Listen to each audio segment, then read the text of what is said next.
of our celebrity guests, Hey, Mr. Jeff WOOLWINE. how you doing? Oh, watch out for that.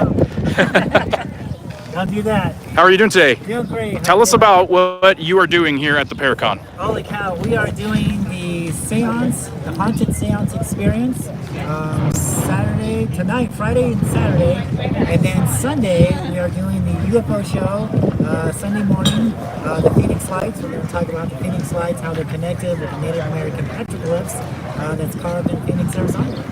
Awesome. That sounds fantastic. And we are going to be checking out the seance tomorrow night. Great. Live. So come on back tomorrow night, everybody. But yeah, thanks for talking to us, Jeff. I look forward to seeing your seance and your UFO show. I've been wanting to see that for a couple years now. Thank you so much. Haven't had a chance, so looking forward to it. Thank you so much. We'll catch up with you in a little bit. Okay. Jeff WOOLWINE, one of the leading researchers of the Phoenix Lights phenomenon. I'm sure you've heard about that, a big, strange event that thousands and thousands of people witnessed in the Phoenix area. And he is an expert on that subject, so I'm looking forward to checking out his symposium.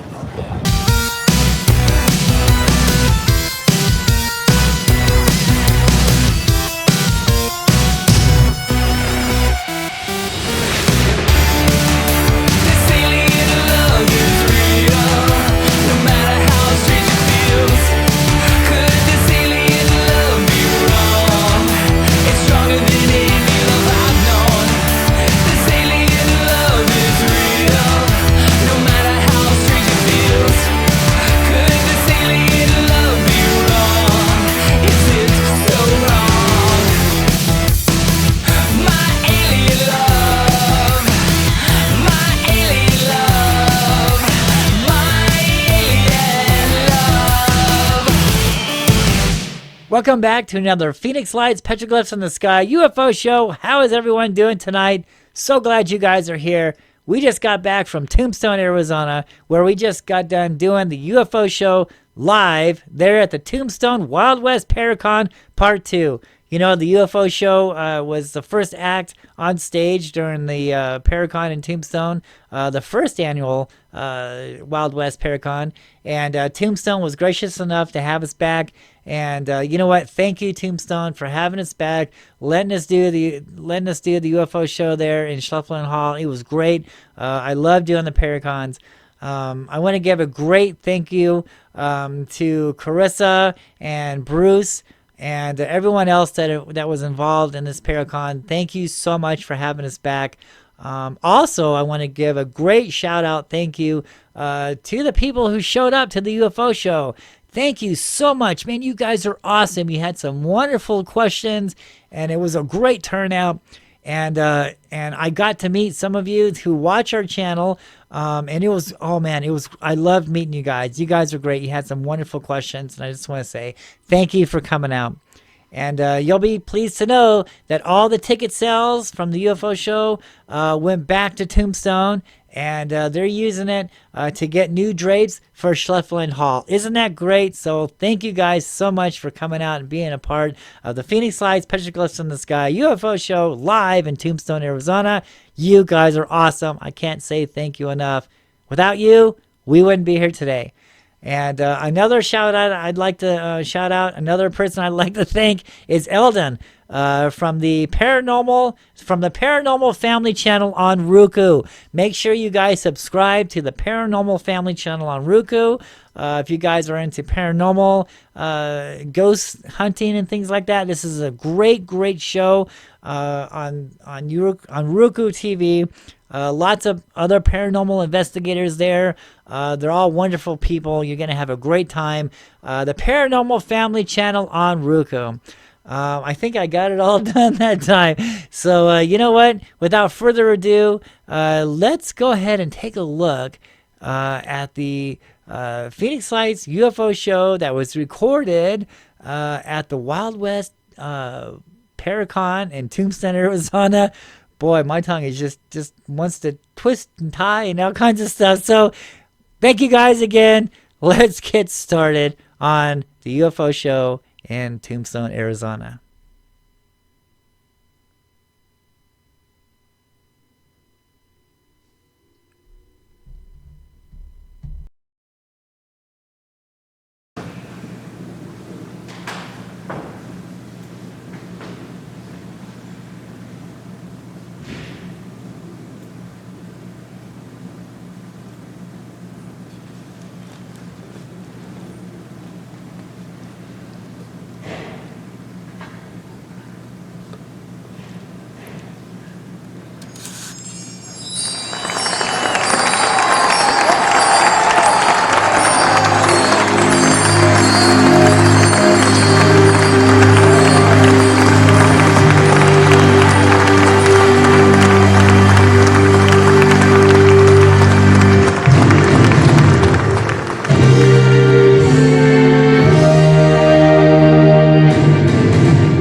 scientific techniques and a shift in how we think about these sightings. NASA's administrator says the panel of experts which produced the report did not find any evidence of extraterrestrial origin of these UAP, but couldn't find any terrestrial explanation either.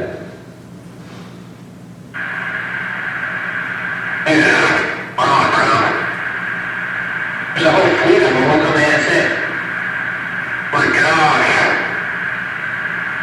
Well, we're going against the wind. The wind's 120 knots to the west. Holy dude.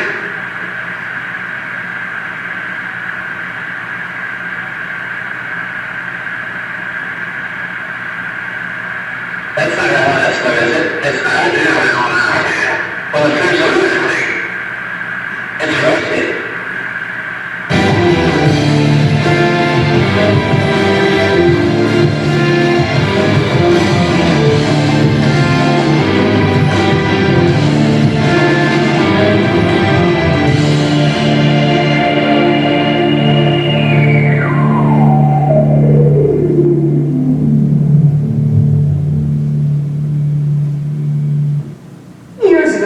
Lights captured world attention, of course, and opinions are still varied. Just put that down right there. Are still varied on what exactly they were. But a number of people believe that the objects seen in the sky that night have been with us for centuries. Beverly shows us records that some of Arizona's earliest residents left behind.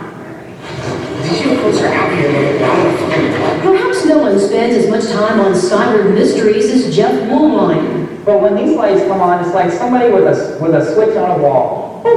Here we are. The Phoenix man has hours and hours of videotaped airborne objects. He's convinced they're connected in some way to South Mountain. South Mountain has been a chalkboard of UFO sightings and reports for thousands of years. When you look at these petroglyphs, you have to look at the whole landscape. WOOLWINE takes people on tours of the petroglyphs here, pointing out rock etchings that he says look like things he's videotaped in the sky. And Jeremy Fox believes there's definitely certain shapes on these rocks that look similar to UFOs. I think we're in a very important spot in the UFO world. Jeff WOOLWINE, the first person to do this. Jeff, thank you so much for coming. WOOLWINE's passion gets him noticed. He's been interviewed dozens of times. The Cutting Edge TV show tapes in Tucson and airs in 10 cities around the country. Host Jim Rogers says, I think he's as honest as the day is long. He describes his guest as top-notch, credible, and says WOOLWINE is one of the good guys. He's giving DVDs away to people to open their hearts and minds to the stuff. His heart is in this. He's not in this for profit. WOOLWINE's tours are free too, and you're free to believe or not. Whether you believe in UFOs or not, there is something here. And they were here a long time ago. And their sightings is recorded on the mountain. Is there something about this area that attracts these objects? Pat meets Jeff WOOLWINE, a UFO researcher at the foot of the White Tank Mountains. These hills are riddled with petroglyphs, rock art carved into the landscape primarily by the Hohokam, a Native American people who lived here from 200 BCE to 1400 CE and then mysteriously disappeared. Clearly, the Hohokam are seeing things in the sky as we're seeing now, strange objects, strange lights, if you will. They didn't have video cameras back then. They had stone boulders to record something significant, something to remember in history. They wanted to copy this down so people would understand what had happened here. Pat and Jeff hiked to the spot where strange petroglyphs had been found. Among the petroglyphs is an image Jeff believes to be significant. You'll notice this interesting line here. It has a black hair, black hair, black hair in the line. In today's world, what we like to call them is barbells. Barbell-shaped UFOs, like this one videotaped over Phoenix on January 24th, 2005, are well known to modern researchers. It's possible that local tribespeople were inspired to record their own sightings on these very rocks nearly a millennium ago. And when you say barbell, you mean barbell-shaped UFO? Barbell-shaped UFO.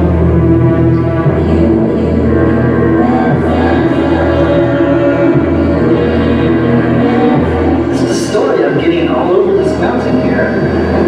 There's 1,000 years of history that has been lost in history that either purposely has been erased or just people have just forgotten. What you choose to believe about Jeff WOOLWINE and his petroglyph theories is entirely up to you.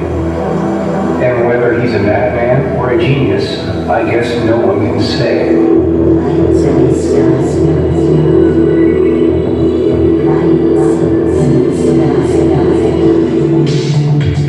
Welcome to the Phoenix Lights, Petroglyphs in the Sky, UFO show with your host, Jeff WOOLWINE. Hello, Tombstone, Arizona. Welcome to the Phoenix Lights, Petroglyphs in the Sky, UFO show. My name is Jeff WOOLWINE. How is everyone doing this morning?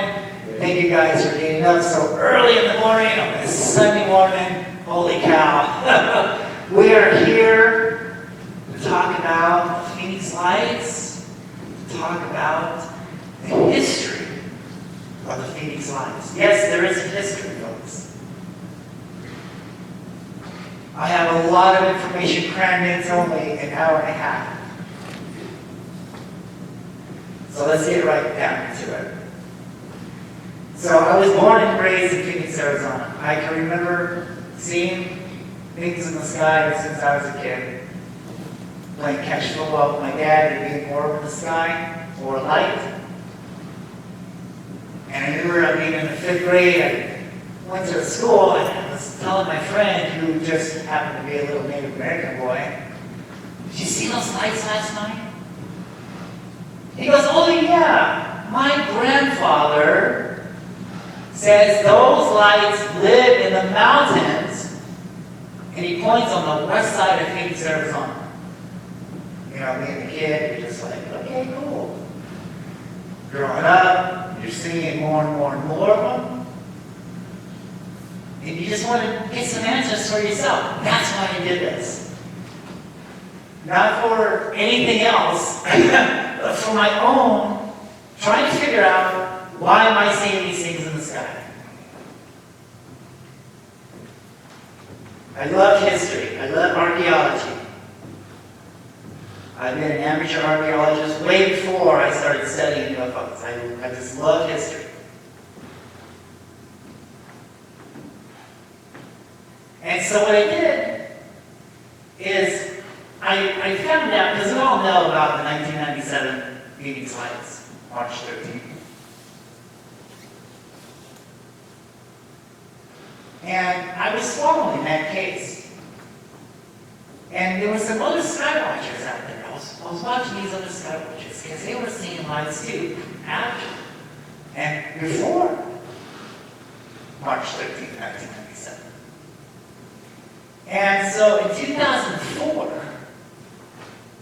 I saw a news report.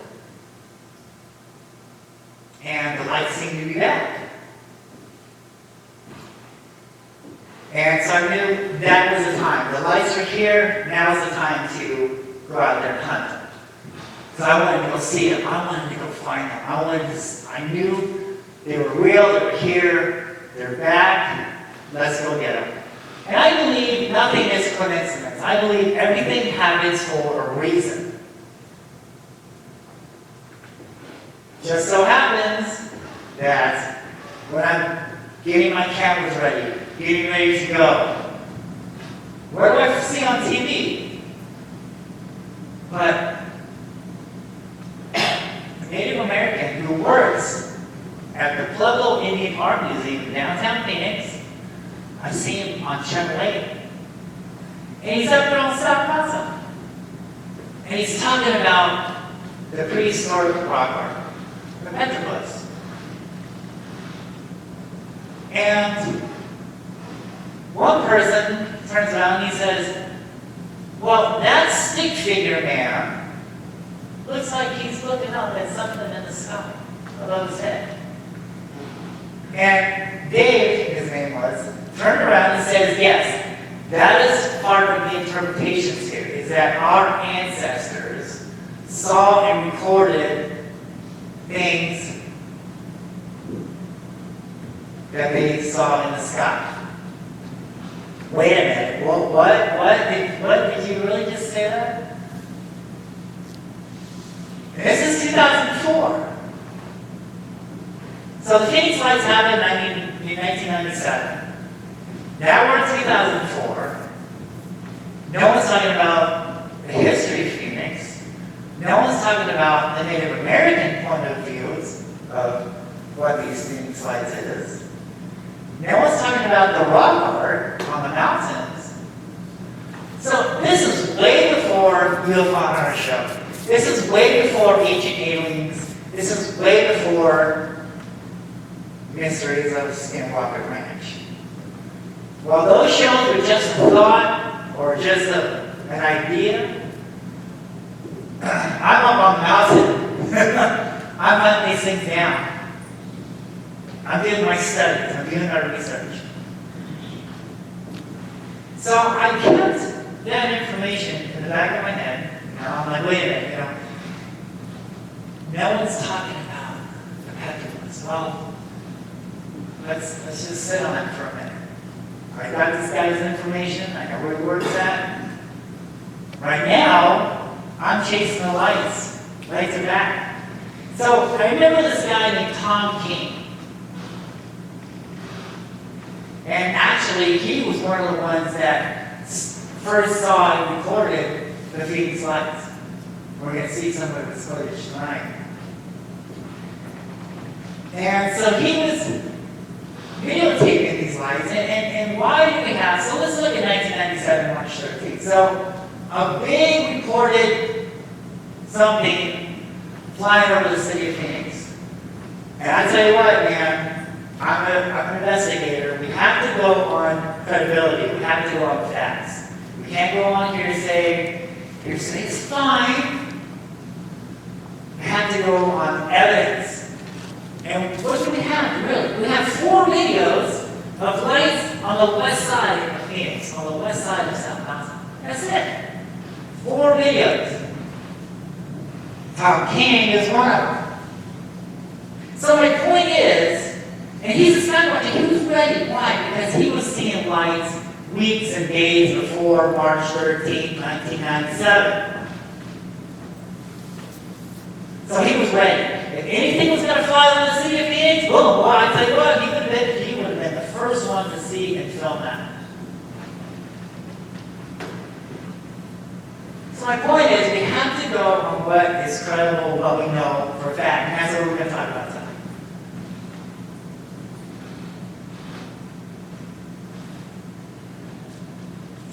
And so I'm out there filming these lights in 2004, and they're over the same area. And the end result was, 1997, we're all seeing flares. So I did a lot of news reports in 2004. They called the military involved. They started dropping flares 150 miles away. And I'm like, wait a minute, these things are right here by South Mountain. So before I go any further, let's go ahead and take a look at the Phoenix Lights, because we don't have a lot of time. I can go on for hours on this. So let's go on. Let's take a look at the Phoenix Lights.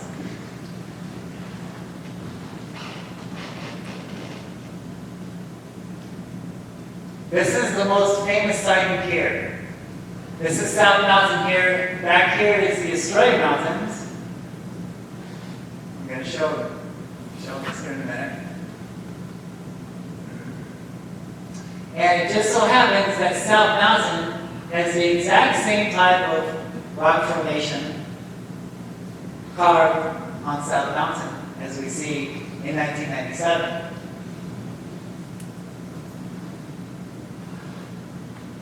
Let's go ahead and look at what it looks like during the daytime. So this is the exact same place on where the lights were filmed at. There's the Australia Mountains, which means star Mountain.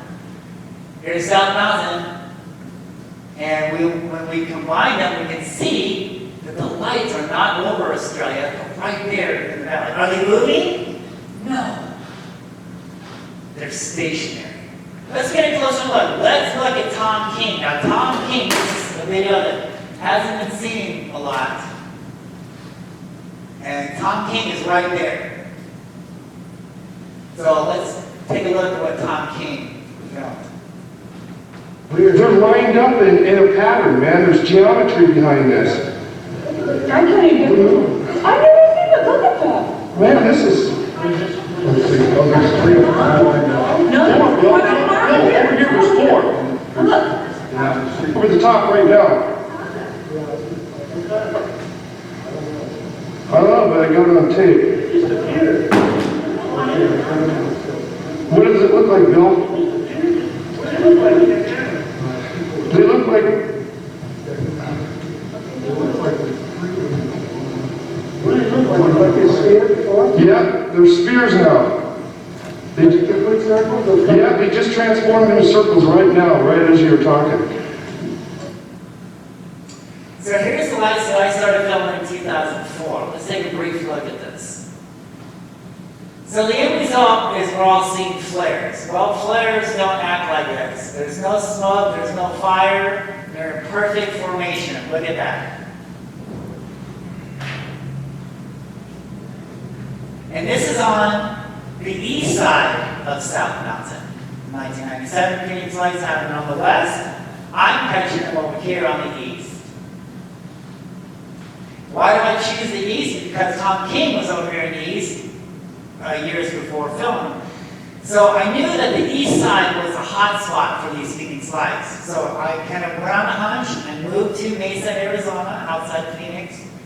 And I watched. It didn't take very long. These things showed me that they were here, and I followed them. I followed them to this spot here. And I'll tell you what, I must have the most sightings of the Phoenix lights. Look at that. We have the exact same rock art on South Mountain. Little Coyote, I forgot his ears. Little guy there looking up. Exact same thing. Let's take a closer look. Where am I? Here's South Mountain. Here's where I'm right here. I'm at Mesa Community College. Phoenix is over here. Here's where the lights are happening at, right there. What's in that spot there? What is that? What is attracting? Why are the lights hanging up? And the whole summer of 2004, I must have about 150 sightings of that summer. And look what we have here. We have a power plant here. And later on, in my research, and studying South Mountain and studying Phoenix, Arizona, I went to the Phoenix Library. I'm just not going on here to say I'm doing an investigation here. And so I went to the downtown Phoenix Library and I said, give me everything you have on South Mountain. Came out with a folder, and in this folder, I found this map. And this is from the first pilgrims when they first got here. Here's South Mountain over here. This is the area that we're seeing the lights at. Right here is where the power plant is today. All these little arrows, all these marks here is where, when the pilgrims first got here, this is where all the Hohokam villages were, all the ruins were. But look at this. And all these lines here is canal systems. These are all canals from the first Native Americans, from the Hohokam Indians. And right here, look at this here. This seems like the major spot. And this Spanish word here means the dead. Why would this area be called the dead? Possible graveyard? Could be. Let's continue.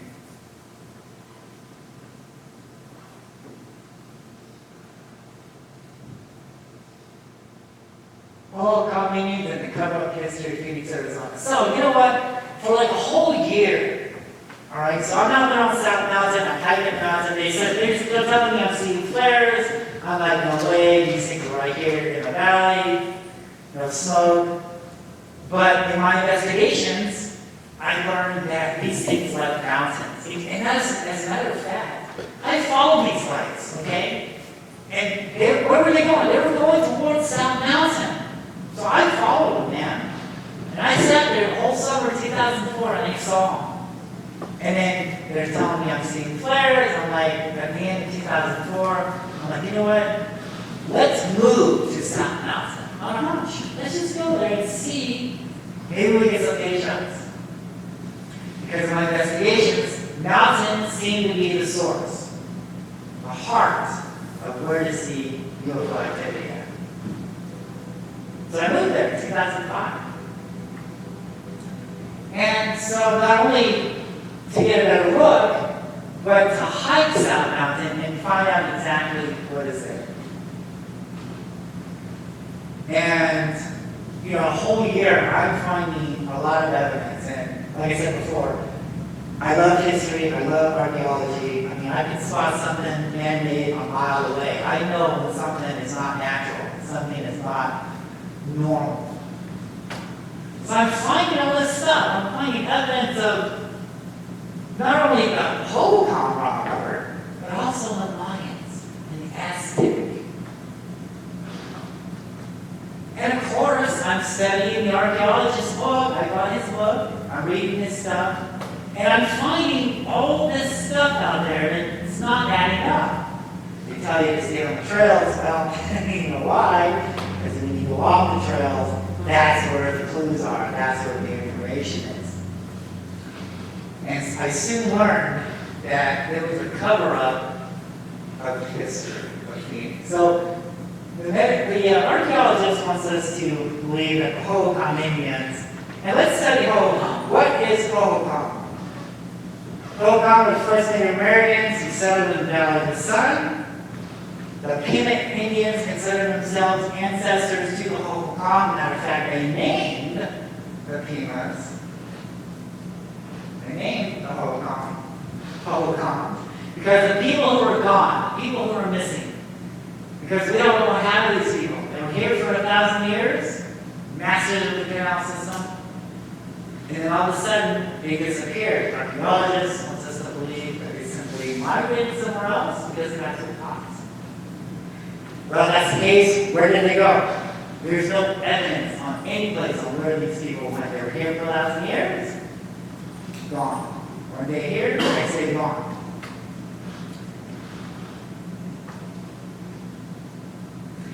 And you know what, there's another tribe. I believe really that the Hohokam tribe is more ancestral to the Hohokam Indians, more than the Pimas. But the Pimas named them the Hohokam, the people who got taken away, the people who were gone. So I'm finding all this evidence on South Mountain for a whole year. I'm doing radio shows, I'm doing TV shows, I'm talking about this stuff. I even did a news report with a city archaeologist. He's not talking about any of what I'm finding out here. I'm getting very frustrated, right? So back to the Phoenix Library, open up that folder. Who is sitting right there in front of my face? The first park ranger, Charles Holberg, 1930s to the late 1940s.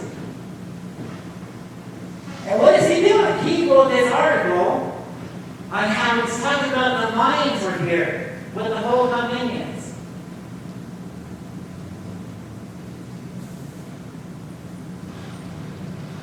He's talking about a lot of stuff that the city archaeologist is talking about. Where I get ahead of myself, let's continue.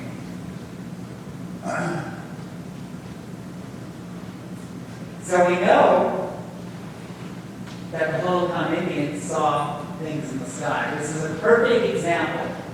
So this is on a mountain. This is the mountain that, I don't know if you all watch college football, but this is the place, this is the mountain where ASU Stadium, football stadium is. And right off of there is, we find these petroglyphs. And it looks like a family looking up at orbs in the sky.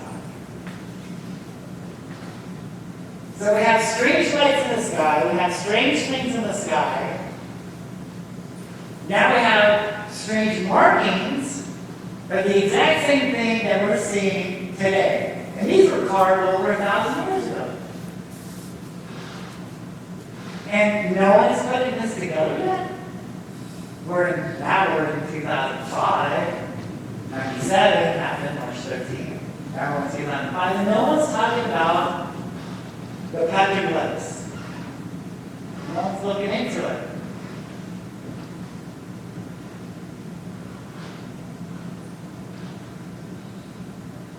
Here we have another one. This is on South Mountain, looking up at something in the sky. This one is crazy. I love this one. Now look at this here. We have this guy looking up, this is on South Mountain, looking up at a barbell in the sky. And what about this head here? Is this interesting? We find the exact same type of skull in Peru that we're finding on South Mountain. How is this possible?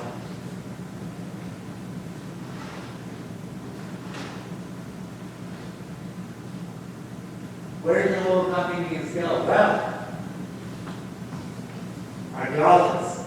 Oh, they simply migrated somewhere else because they got hot. We don't know where they went, but they were here now. They just did not. But Charles Holbrook, see, when Charles Holbrook was custodian of South Mountain, the Native Americans back then, they trusted Charles and they told him all the secrets of South Mountain. They told him where gold was buried left by the lions. They told him where the locations were. They told him about sacrificing altars. They told him a lot of stuff. And he wrote this in a journal. Now, I found information on Charles Holbrook in many parts of the Southwest, from California to Nevada, Utah, New Mexico, Arizona. This guy he was only 5'5". He was a short man with big 6 shoes on his hips. But his legacy, man, there's files that I couldn't even get into. That's so tightly sealed, I can't get into. But he knew what the real history of Phoenix is. And, sometimes he leaked that information out, and it was his downfall. And we'll get into that here. That's what happened. So, Native Americans, they're telling them, well, you know what? Our people just didn't walk away from here. Let's look at the rock art. So here we have a sighting here. We have a guy looking up at a light in the sky. Okay? Such a pretty little sighting. Sightings that we see today.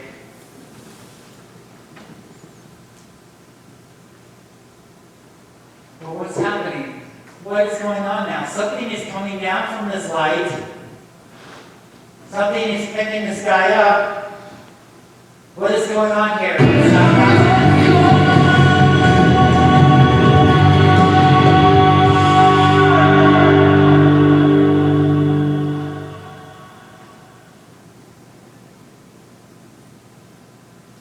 So what we're dealing with here over my many years of investigations, because I lived by South Mountain for 3.5 years, and I saw these things come and go, right?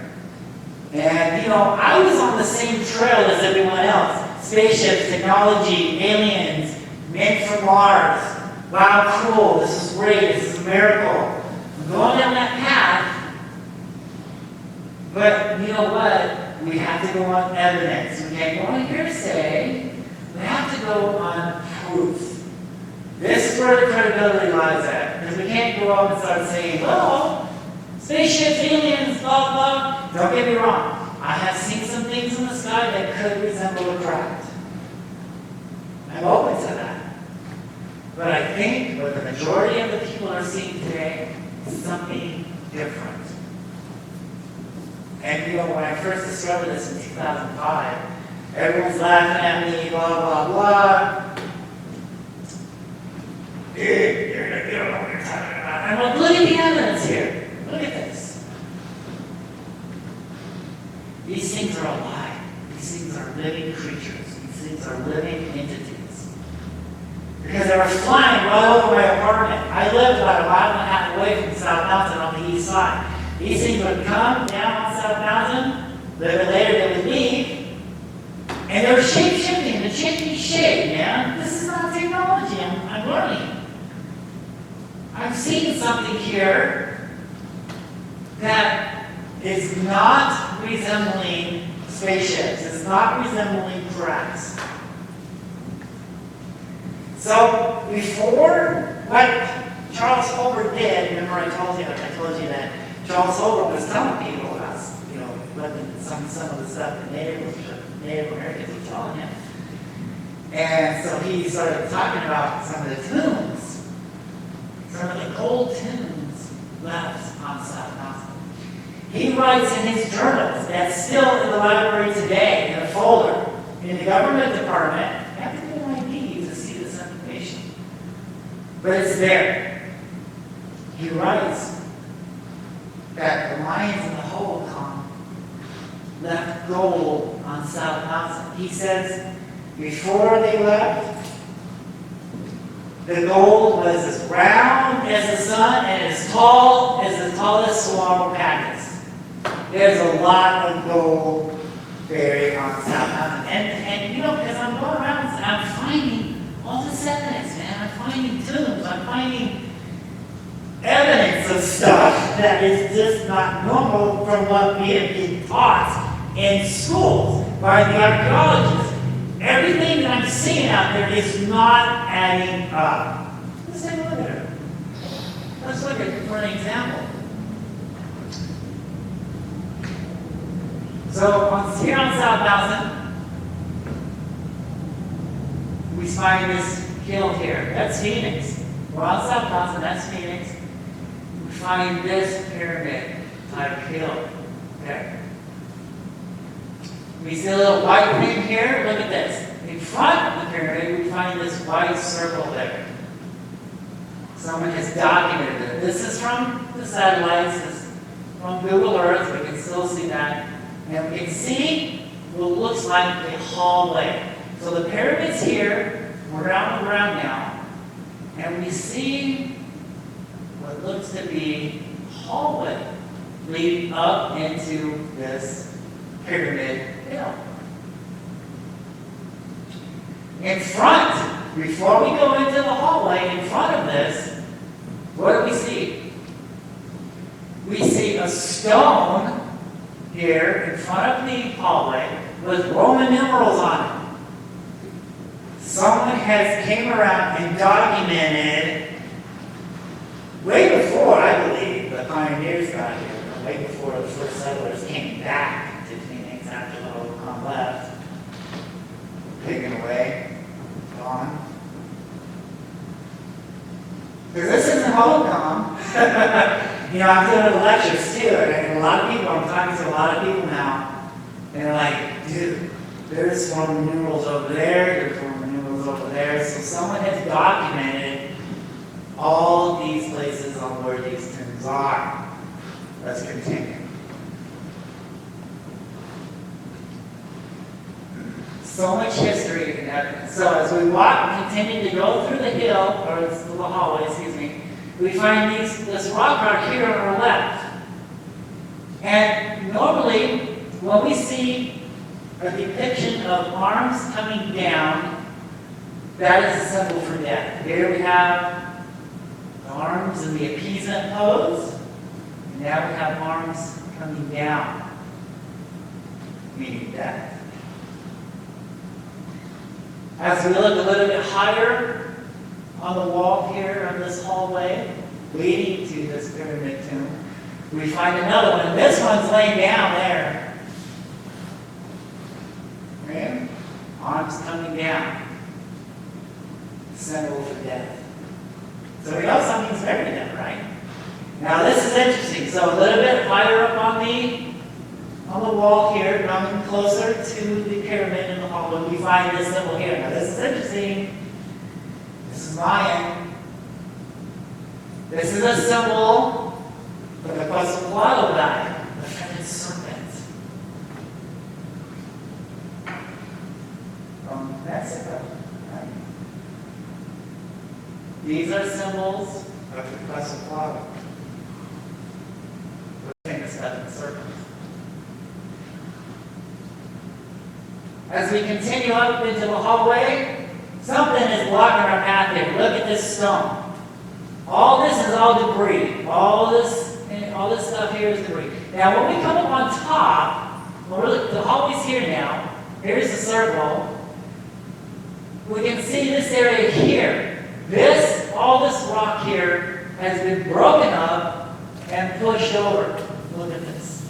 Somebody very big, somebody very powerful concealed the doorway to the tomb. Look at the evidence here. Look at this. We cannot deny what we are looking at here. This is not natural. Now we'll come back to this stone here, blocking our way into the tomb here. But I want us to concentrate on this. Let's look at that for a minute.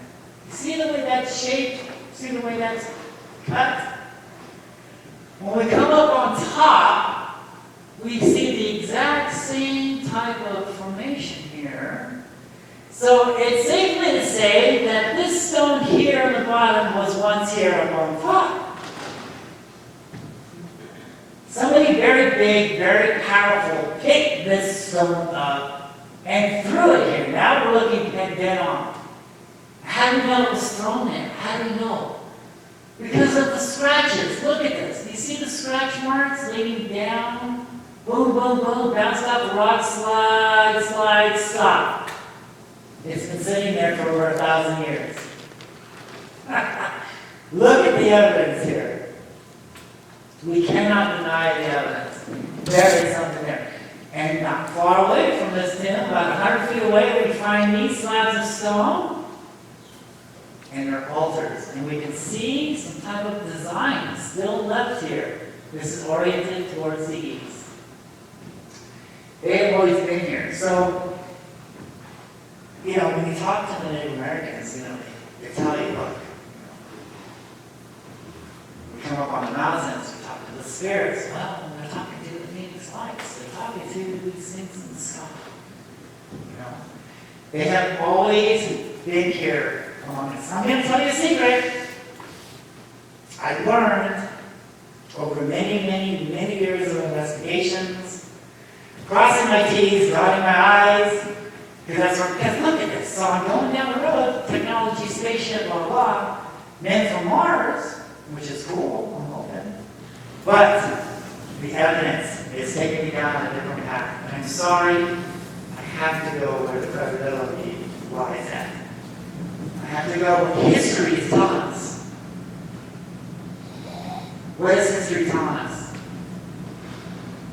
Around dawn on April 14, 1561, residents of Nuremberg saw what they described as an aerial battle, followed by the appearance of a large black triangular object, and then a large crash outside of the city. The broadsheet claims that witnesses observed hundreds of spheres, cylinders, and other oddly shaped objects that moved erratically overhead. A record of the event was captured by a local newspaper. Hundreds of people saw what they described as an aerial battle raging in front of the sun.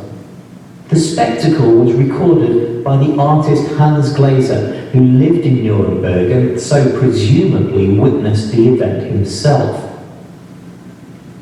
So we have been seeing throughout history, we've been seeing and recording things in the skies ever since we can, remember, we can record these things. Now look at this. We have the lights here, like the Phoenix Lights. We have some long, slender objects here. Look at that. This is the city down here. Look at these. What I want us to concentrate the most, I bring this in my presentation the most, is let's look at these jacks here. Let's concentrate on these jacks. I have seen the exact same thing in the sky. but they were going counterclockwise. And it just so happens that the Hohokam Indians carved the exact same side of sighting their Phoenix in the Valley of the Sun. Petroglyphs in the sky, watching UFOs fly by. We in the southwest Arizona, to northern Texas, UFOs are among us. Petroglyphs in the sky. So why do I call it petroglyphs in the sky? Well, is it crafts in the sky? Is it aliens in the sky? It's petroglyphs, because what we are seeing now is what the Hohokam Indians saw back then. We now know without a shadow of a doubt, all the mountains around Phoenix is talking about the same thing. They didn't have video cameras back then. They didn't have the cell phones to record what they saw in the sky. They had stone boulders to record their sightings at. So basically what we are looking at in these petroglyphs is pre-recorded, is prehistoric photographs of UFO sightings, without a shadow of a doubt. This, in my opinion, in my mind, is the biggest conspiracy of the world, and these things have always been with us. I like to look at the 3 points of credibility here. One, we can read about these things in ancient scrolls, biblical scrolls, Aztec, Mayan, Anunnaki,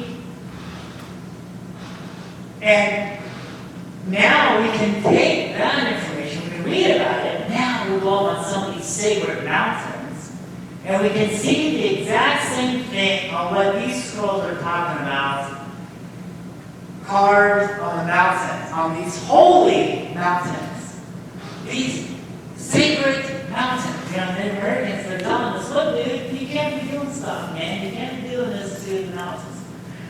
Why? Because this is where these spirits are. They have always been here. Are they from another world? In my opinion, what we're seeing mostly in the sky, orbs, lights, weird things now, and it's going to happen. We're going to see a lot more coming. I discovered this in 2005. And look what's going on today. We are seeing a lot of stuff happening now. Lots of things in the sky, on the ships. I think the reason why, we understand technology, we understand crafts, we understand ships, aliens. Why not? Because we have ships, we have technology. So we can relate to that. We understand that. So to our mind, in our mind, it's logical that that light in the sky is a craft. It must be a craft. Because we understand spaceships, we understand crafts. But because this knowledge has been covered up, lost, taken away from us, we're not really understanding that, wait a minute, what if that light isn't a craft at all, but a living entity? What if that light is a living creature? We see 5 lights out there. Someone say, oh, that's a big cloaked ship. It's a spaceship. What if each light is each living creature, living entity? And my point is, they're not from outer space, they're from inner space. They have always been here. This is their world too. They live here among us. They have always been here with us. All the way through time, man. Look at the evidence. Look what the Native Americans have taught us. Look what all the scrolls, ancient scrolls are telling us about these things. They have always been here with us. It's their world too. I recorded this on South Mountain in 2005. I'm about a mile away from South Mountain. And we can see here, when we freeze the frame, we can see like what I call a crooked snake. Up on South Mountain, we have the exact same type of UFO sighting carved over 1,000 years ago. And now we're seeing it again. There's something happening, it's such a bit, just a little bit of that previous year. I think the happiness is getting very near. I'm checking out the show with a glass of eye. Looking at the sun dancing through the sky. Here it comes, my beautiful.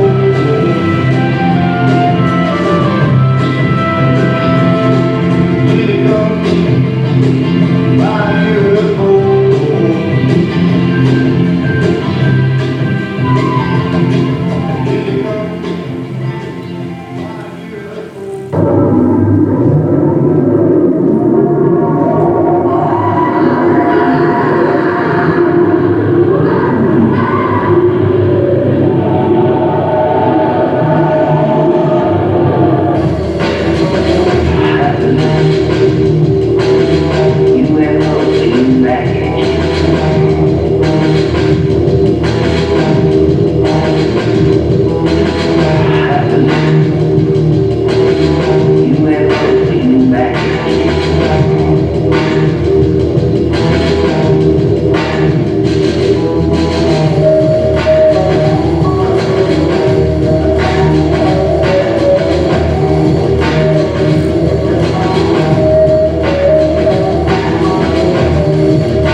So, as you can see, from the evidence I've collected over the years, all those sightings here in Phoenix that you just saw, I come. And I have more. I have so much. I probably haven't hold the record here. Phoenix, Arizona, for the most sightings, because I go hunting for them. I go looking for them. And when you search, you will find, you will see, you will find it. So when we look at them, we're looking at, look, that's not spaceships, right? They're changing shape. Archaeologists like to call them anthropomorphs. All these strange carvings of weird shapes that we see from the Native Americans. The archaeologists call them anthropomorphs. So they're morphing, they're changing shape.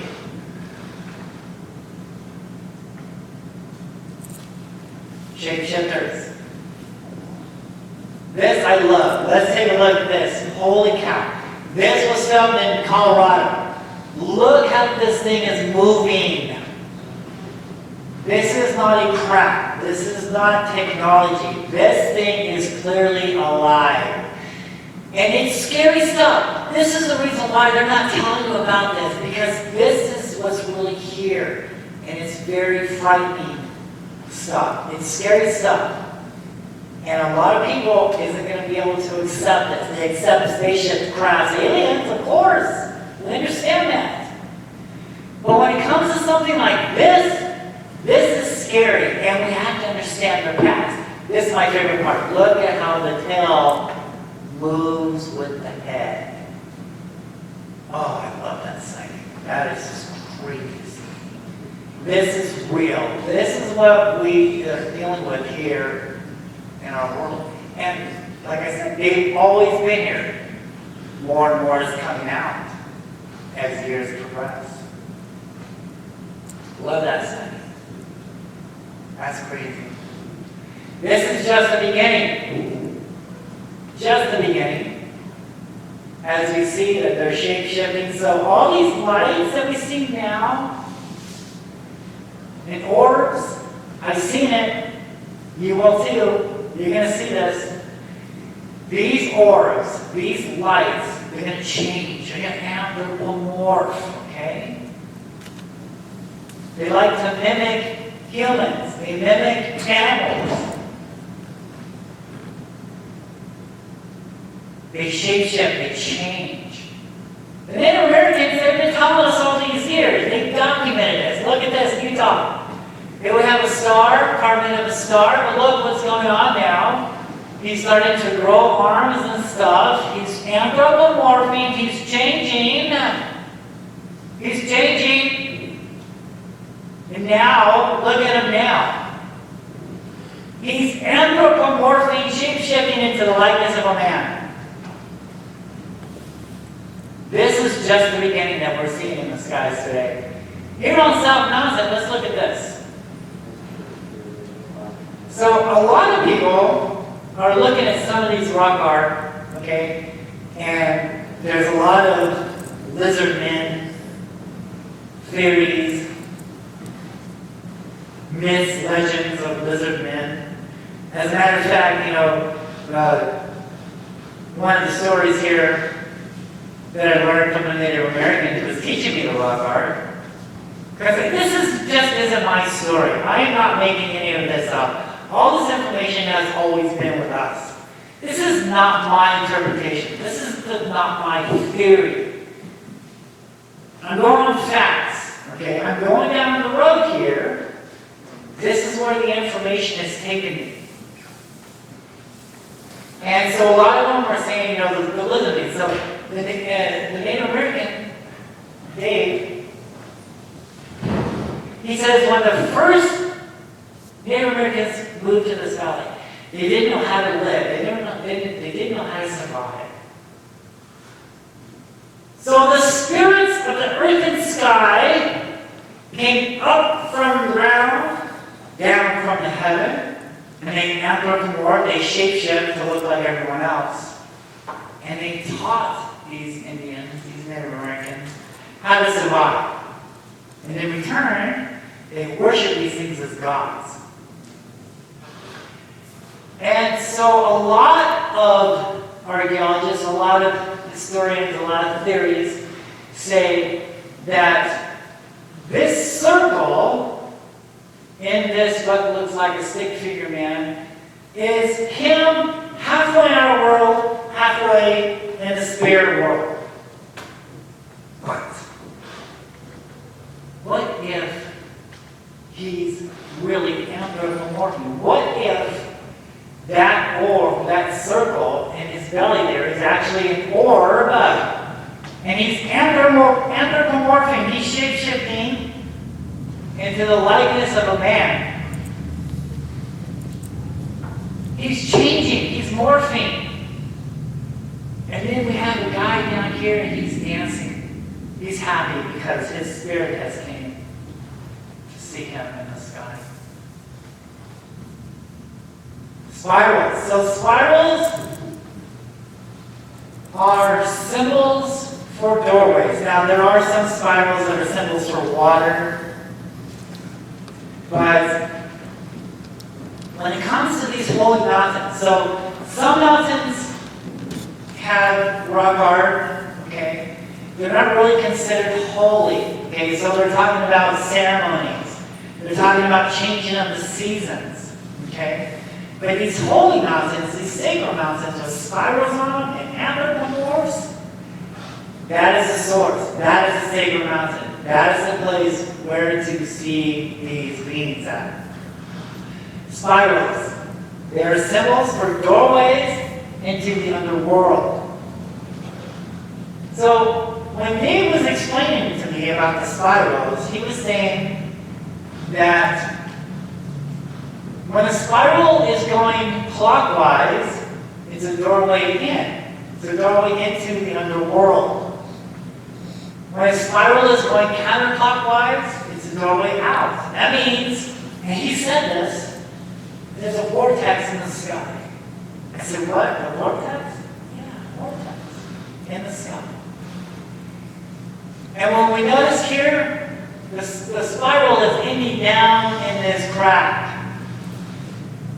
He's explaining to me that that crack is the emergence point to the underworld. Oh, so I'm still thinking spaceship's crafts, a V-shaped worldwide craft going over the city of Phoenix, which nobody can prove. Right? We have hearsay, we have people writing books, we have movies, and theories, and this. No evidence of that, I'm sorry. If I found evidence, I've been looking for over 20 years now. I haven't found one single evidence of anything flying over the city of Phoenix. I mean, I'm not saying it didn't happen. I'm just saying that there's no evidence of it. Maybe. But I strongly believe what we're dealing with here is something different. So I'm thinking to myself, how could a big crack get into a little crack like that, right in the stone? Until I actually saw it, right? And I understand why they call these things spirits. Because when they come down out of the sky, I've seen this, I've documented it, I filmed it. They come down out of the sky. They make no sound, they make no shadows. They silently come in. And then they start to change. You can see through them. They're like a ghost. They're a spirit. And they absorb themselves into the stone. This, my friends, is why the government will never tell us about what's really going on there. It's because this is something completely different. So when we look at the landscape, okay, so when the Native Americans carve these symbols, they want us to look at the whole landscape. To understand the petroglyphs, you have to put the whole landscape in with the art to understand what's going on. Because he's putting the landscape in the art. And here's a perfect example of it.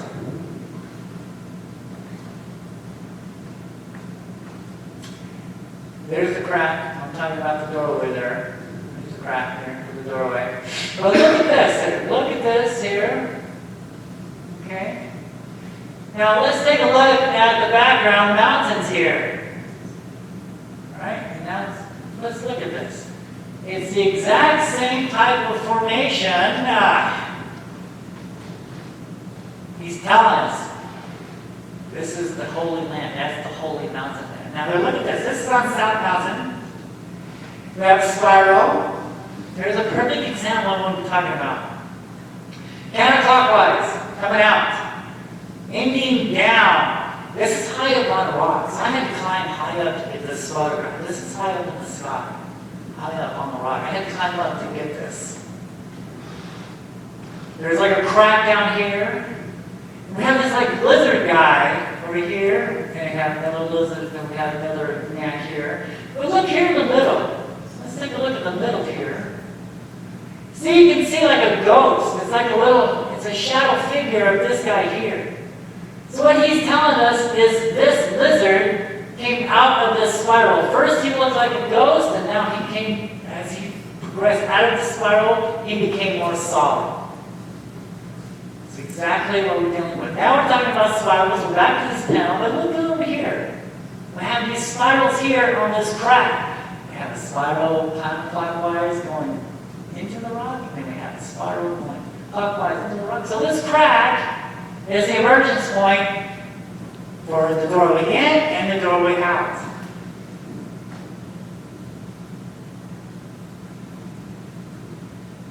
Why South Mountain? Well, that's a good question. A lot of people ask me, well, why are they hanging around South Mountain for all these thousands of years?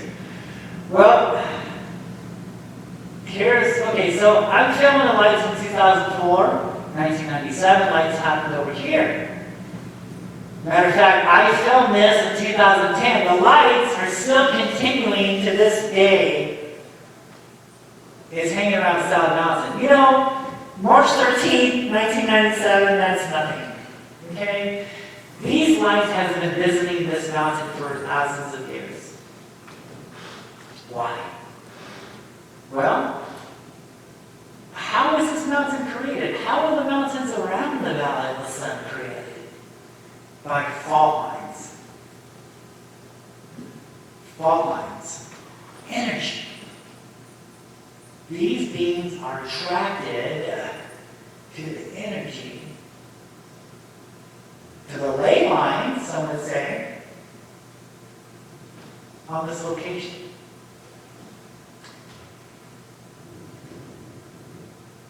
That would bring us back to the spirals.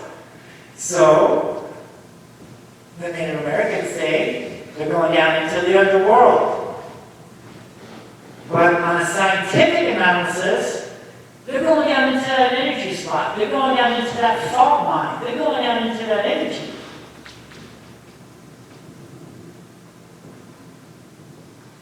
Here's a perfect example of the spirals in motion here. This is what we're dealing with. And now I'm going to explain why there's a power station here, why the lights continue to visit this area here, and why the Hohokam Indians buried their dead in this spot here.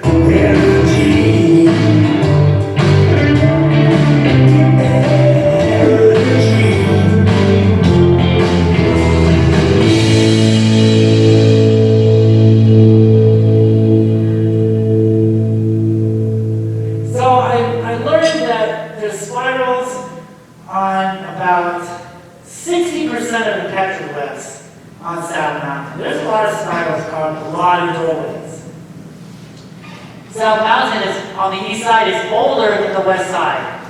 And we know from the Native Americans, the east is the sacred point because of the morning sunrise. It's the emergence point, right? It's the morning sunrise. So it's sacred, the east side.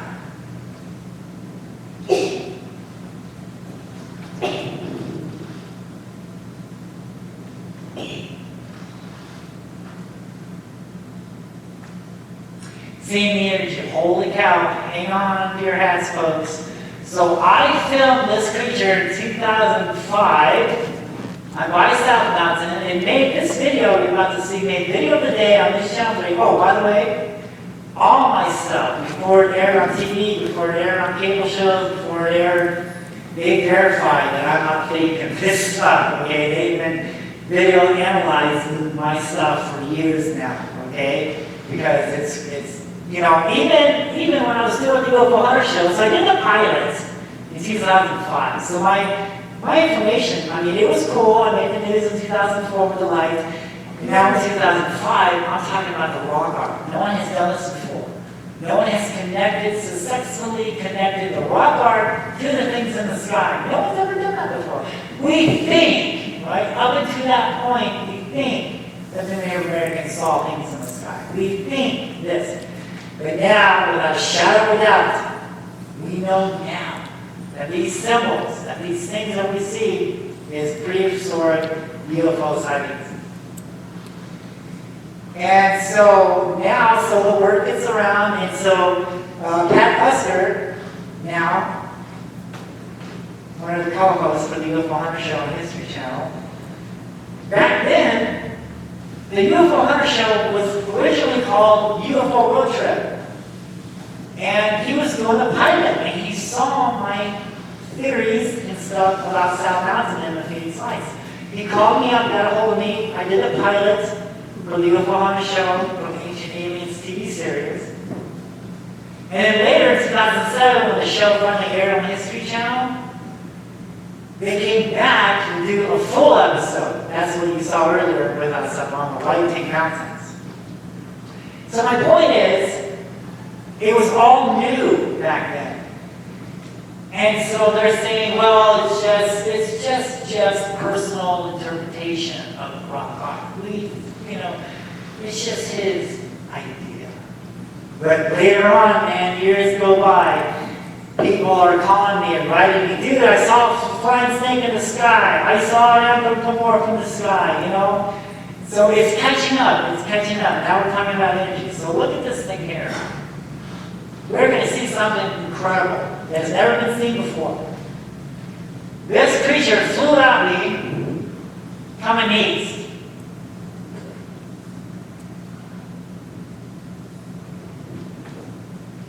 This made video of the day on his channel 3. It zoomed by the window, it zigzagged in front of me, and it took off across South Mountain, and you can see it's totally in control of itself. This is 2005, folks. Drones wasn't available to the public until 2007. This can't possibly be a drone. Look how it's in control and how it flips around on itself. This thing is in control. Now you're going to see something that's never been seen before. We put a filter on this thing, and now we can actually see on how these creatures use the energy to propel themselves through the sky. Look on how we can see the energy. Look how he uses this energy to hold himself in the sky, to fly in the sky. Look at this. This has never been seen before. You're seeing it first, folks. This has never been seen before. Now it's going away, and look how it stops. He'll stop for a minute. Boom. He stopped. Boom, more energy comes out to control himself flying through the sky. And it's incredible. That's never been seen before. Now we know exactly how they propel themselves to the sky. The feathered serpent. So why are the Aztecs, why are the Mayans talking about flying serpents? Why are the Hohokams talking about flying serpents? Okay, let's look at this here. It's on Phoenix, South Mountain. This is on the east side, of course. It's sacred. But I want us to concentrate here. Look at this area here. It's in the shape of a snake. See that there? They purposely carved that image out of those boulders. All those boulders are natural, folks. Those were placed there. Okay? And we can see on how the pyramid in Mexico resembles. There's the feathered serpent pyramid in Mexico. And now we can see the snake here. Look at that there. So I find it fascinating that the same type of feathered serpent that we find in Mexico, as far as the Aztec and the Mayan pyramids, we find here on South Mountain. This is very significant here on the mountain, because this right here shows the head of the snake, the mouth of the snake.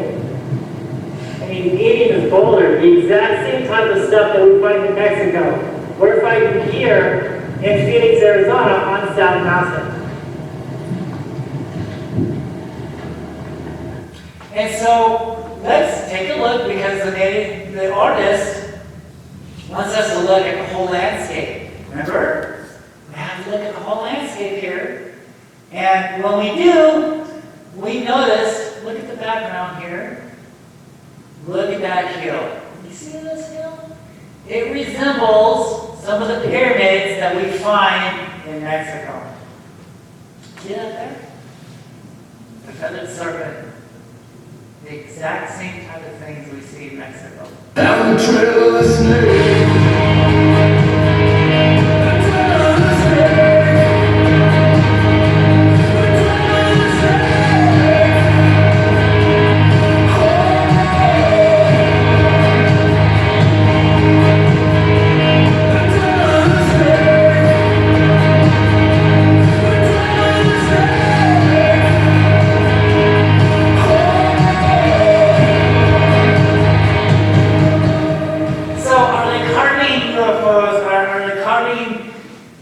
Are they carving spaceships in the sky? No. Are they carving little aliens on South Mountain and around Phoenix, Arizona? No.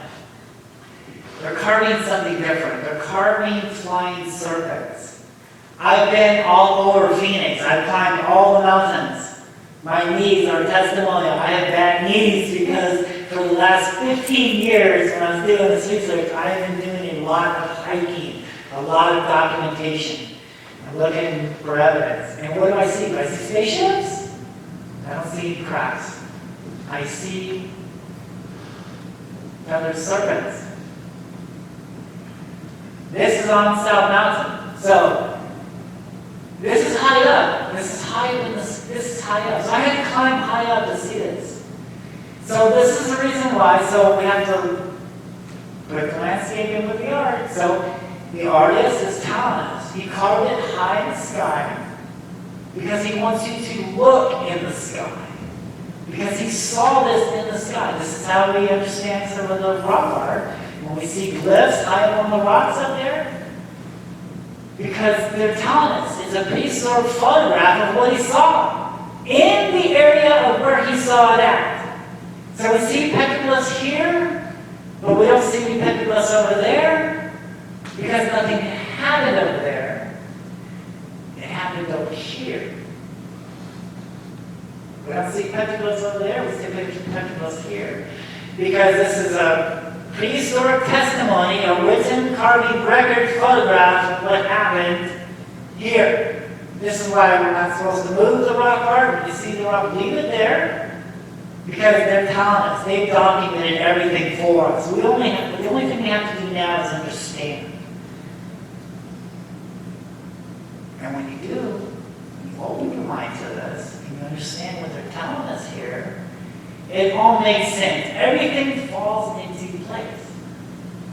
I had to climb up high to get this photograph. Now look at this. Now see, I put the sky in there for a reason. I photographed this in the sky. We have a leader, a tribal leader. We have a goat there. He don't care. He's looking the other way. He's used to these things. When you ask him, hey, what about the Phoenix lights? Oh, man, that's nothing. This guy, he's impressed, and he's looking up at a flying snake, a flying serpent. This is why they're called a feathered serpent, because of water. A mountain, we have a man looking up at flying serpents. And look, there's a huge serpent that flew over South Mountain. Carved, a written testimony.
So here we have a spiral on Signal Hill, and so we're looking up. This is high up on the hill. We're up pretty much in the sky because the artist is wanting us to look up because this is where he saw this happen at, this occurrence at.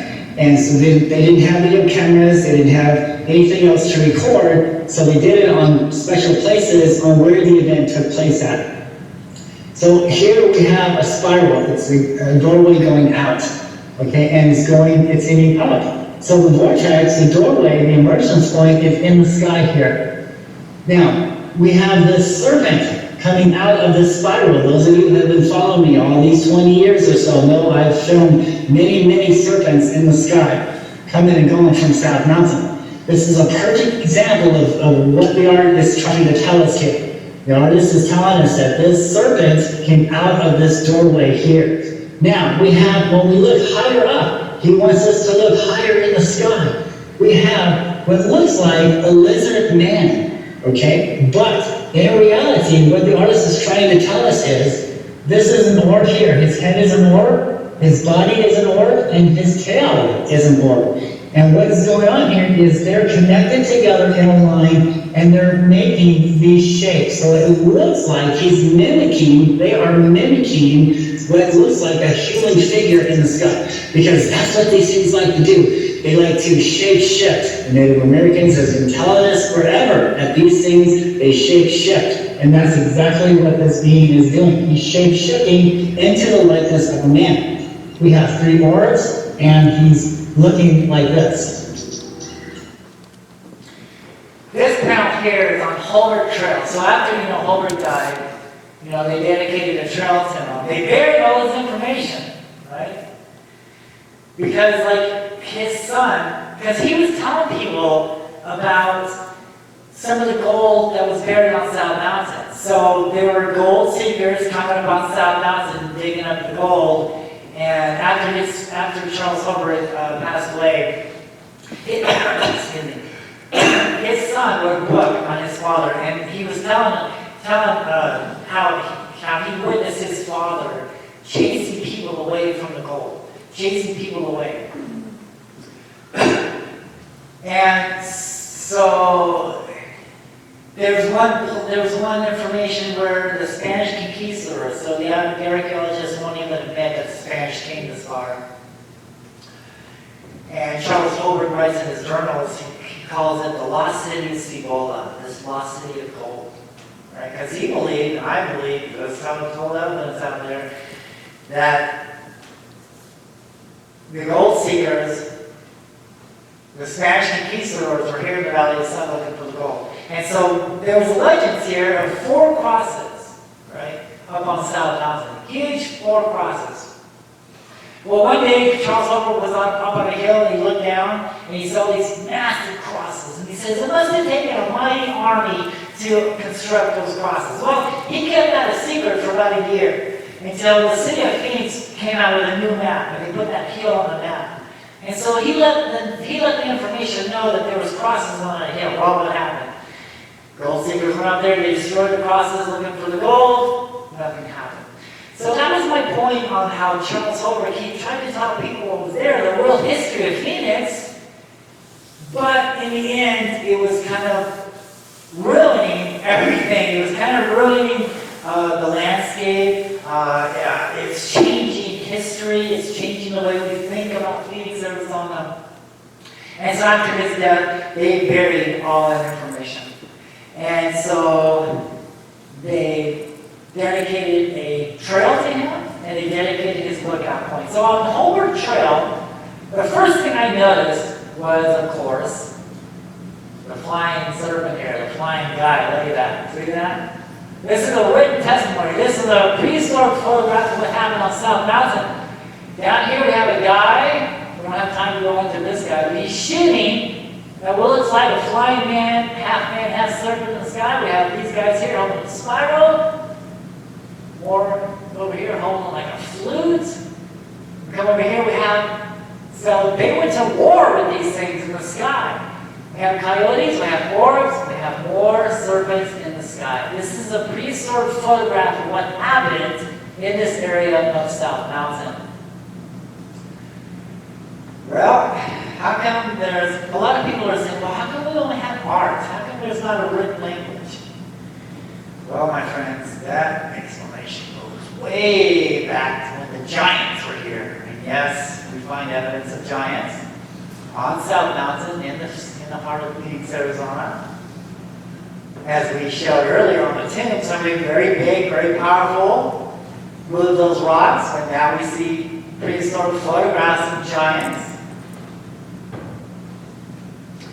But let's look at some of the evidence. John, 5 minutes. 5 minutes, okay, so we gotta hurry. So here up on South Mountain, we can see what looks like an ancient wall.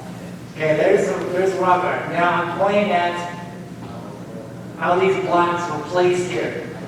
On the other side, they blew it up to conceal the history. So a lot of people are interested in the Superstition Mountains. But that mountain goes way back to when the giants were here. And so we're talking about the biblical flood, okay? And when the bloodthirsty giants were here. And so when the flood was coming, the lead giant didn't want his people to drown. So he told his people to come up on this huge stone. And the water was coming, so he used these magical words to raise this rock up. But the water kept coming. He used his magic words to raise the mountain up, but the water kept coming. He raised this huge stone into the highest mountain, but the water kept coming through these secret words, the secret knowledge. And then in his last bit of strength, because he didn't want his people to die, he turned them all to stone. And to this day, we can still see the watermark. Where the water stopped, and we can still see those giants turn to stone, weathering over the thousands of years, have taken their toll. But these are supposed to be the giants on South Mountain. This is on Camelback Mountain. We have one on Camelback. Excuse me, that was superstition. Now we're on Camelback. There's a giant there turned to stone. And this is a skull rock.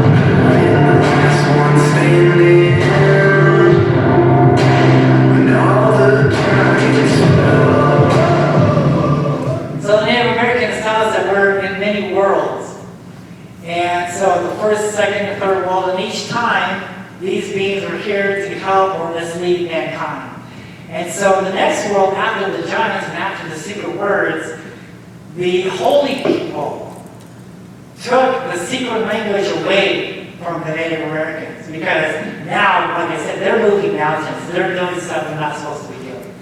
So over the time period, the secret language was no more. So all they had left was carvings, was rock art to explain their stories. Why haven't they made contact with them? Well, so we know that the Hohokam Indians, they saw things in the sky, okay? But what happened to them, okay? They saw things in the sky. To understand our future, we must understand our past. What does the past say? The past say that the Native Americans saw these things in the sky, and then they disappeared without history.